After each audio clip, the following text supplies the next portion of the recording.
সাহাবী আয়েশা নবীজিকে বলছেন, ইজিনি ওয়া আউজিস, ইয়া রাসূলুল্লাহ আমাকে একটু ওয়াজ করেন, তবে একটু কমায়া কইেন, সংক্ষেপ কইেন, আমি পুরা মনে রাখতে পারতাম।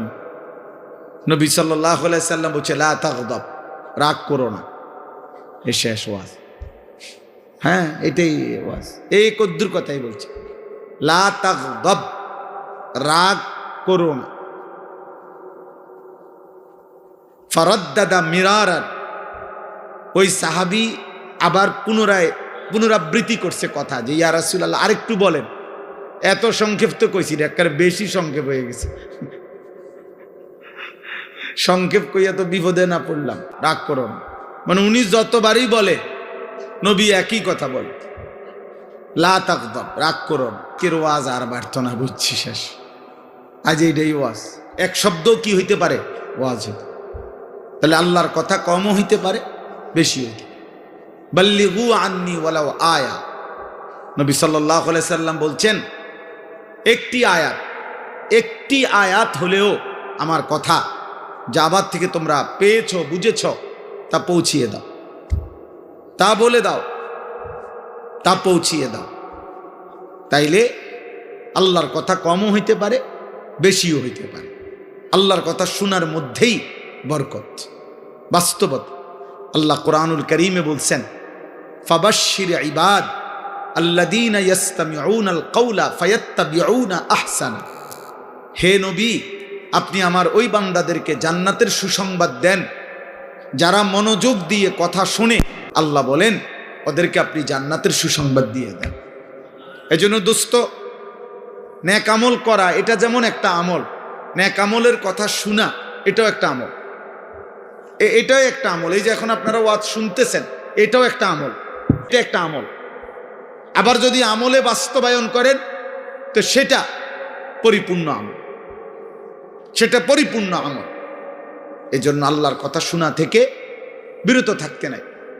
অনেক সময় শয়তান ওয়াসওয়াসা দেয়, আরে বুঝছি তুই আর ওয়াজ হইনা কিরবি, তুই তো এই হওয়া দে রে, বুঝলেন নাই? তুই আর কি, তুমি দেখছি আজ 6 বছর ধরে তো ওয়াজে হনো, কই তুমি যেরুম আছে এমন না। না, মানুষের প্রত্যেকটা নেক কথা, কোরআনের প্রতি কথা, খোদার কসম, এটা দিলে আসর করে।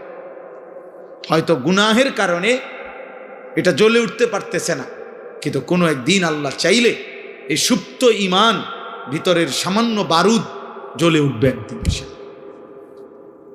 কোনো এক কথায়, কোনো এক বাক্যে, কোনো এক শব্দে আল্লাহ চাইলে কারো জিন্দেগি বদলে যাবে। মূলত হেদায়েত, জীবনের পরিবর্তন, এ তো আল্লাহর হাতে।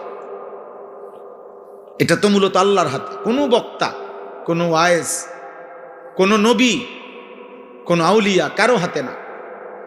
এজন্য নবীজি সাল্লাল্লাহু আলাইহি সাল্লাম নিজেই বলে নিতেন আগে, যখনই নসিহত করতেন।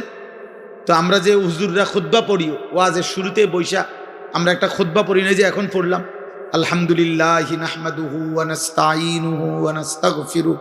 এটা কি খবরের কাগজ পড়ি নাকি? না, এটা নবী সাল্লাল্লাহু আলাইহি সাল্লামের সুন্নাত, এটা তিনি পড়তেন। তো এখানেই নবীজি আগে নিজেই কথা ভাঙ্গা লইতেন, মানে নিজেই আগে কথা পরিষ্কার করে নিতেন, যে শুনেন ওয়াজ করমু ঠিক আছে, তবে এটা মনে রাখবেন, মান ইয়াহদিহিল্লাহু ফালা মুদিল্লা লাহু ওয়া মান ইউদ্লিলহু ফালা হাদিয়া লাহু। আল্লাহ যাকে হেদায়েত দিবেন তাকে কেউ পথভ্রষ্ট করতে পারবে না, আল্লাহ যাকে পথহারা করে দিবেন তাকে কেউ হেদায়েত দিতে পারবে। তার মানে আমি বলা দায়িত্ব, কিন্তু মূল ফয়সালা কোথায়? আসমান। মূল ফয়সালা আল্লাহর কাছে, আল্লাহর কাছে, আল্লাহর কাছে। হযরত ওমর রাদিয়াল্লাহু তাআলা আনহু, তিনি রওনা দিছেন নবীজি সাল্লাল্লাহু আলাইহি সাল্লামের গর্দান নেওয়ার জন্য, তরবারি হাতে, প্রচন্ড উত্তেজিত, রাগান্বিত, হাতে খোলা তরবারি, কলিজার ভিতরে কুফরি, নবীর প্রতি প্রচন্ড গোসা, উন্মুক্ত তরবারি। এই অবস্থায় আল্লাহ বলছেন আমি হেদায়েত দেব। আপনি যদি বলেন যে এটা কথা হইলো, এটা বিচারের কথা হইলো, আপনি এর কি বুঝে হেদায়েত দিবেন? তে যায় কোন দিকে আপনি বুঝেন না। আল্লাহ বলবেন আমার ইচ্ছা, তোমার সমস্যা কি? তোমার অসুবিধা কি? আমি হেদায়েত দেব। তো ঠিকই আল্লাহ এই চলার পথেই ওই দিনে এই তরবারি হাতেই এই রাগান্বিত অবস্থাতেই ওমরকে হেদায়েত দিছেন, তো ওমর কালেমাওয়ালা হয়ে গেছে। আবার আবু তালেব নবীজির আপন চাচা, নবীর দাদা আব্দুল মুত্তালিব, তিনি উনার হাতে তুলে দিয়ে গেছিলেন নবীজিকে, নবী সাল্লাল্লাহু আলাইহি সাল্লামকে 12 বছর বয়সে অথবা 8 বছর বয়সে, তো ধরে নিলাম 12 বছর। এই 12 বছর বয়সে নবীজির দাদা আব্দুল মুত্তালিব আবু তালেবের হাতে নবীজিকে তুলে দিছিলেন, বলছে আমার নাতি, বাবা হারা এতিম নাতি তোমার হাতে তুলে দিলাম, আমার নাতির বাবা মারা গেছেন আব্দুল্লাহ, অতএব তুমি সন্তানের কাছে আমি আমার নাতিকে দিয়ে গেলাম। এই যে দিয়ে গেছে নবীজিকে আবু তালেবের হাতে, নবীজি সাল্লাল্লাহু আলাইহি সাল্লামের বয়স যখন 50, তখন আবু তালেব ইন্তেকাল করছে। তো 12 থেকে 50 মোট 38 বছর, এক টানা 38 বছর প্রতিটা সুখে দুঃখে জীবনের 38 বছর এক টানা নবীজির পাশে ছিলেন, আদর করছেন, সোহাগ করছেন, আশ্রয় দিছেন, ভালোবাসা দিছেন, সার্বিক তদারকি করছেন এই আবু তালেব।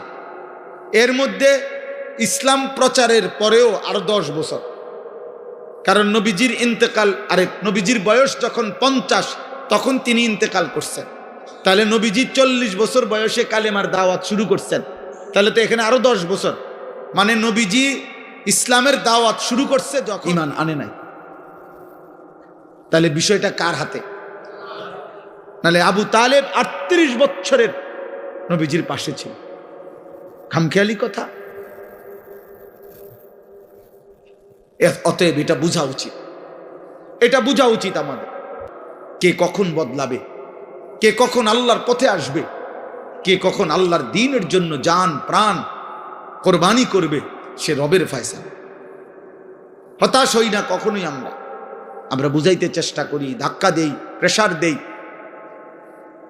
প্রেরণা দেই, বলতে চেষ্টা করি বিভিন্ন ভাঙ্গিকে।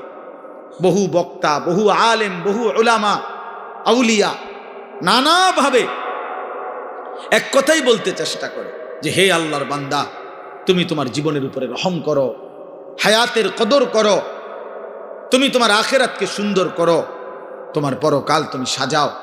দুনিয়া তুমি না চাইলেও পূরণ হয়ে যাবে, দুনিয়া না চাইলেও পূরণ হয়। খোদার কসম, প্রত্যেকটা মানুষ এ কথায় ইয়াকিন রাখবেন, দুনিয়া আমার আপনার জন্য যাটুকু বরাদ্দ তা পৌঁছবেই,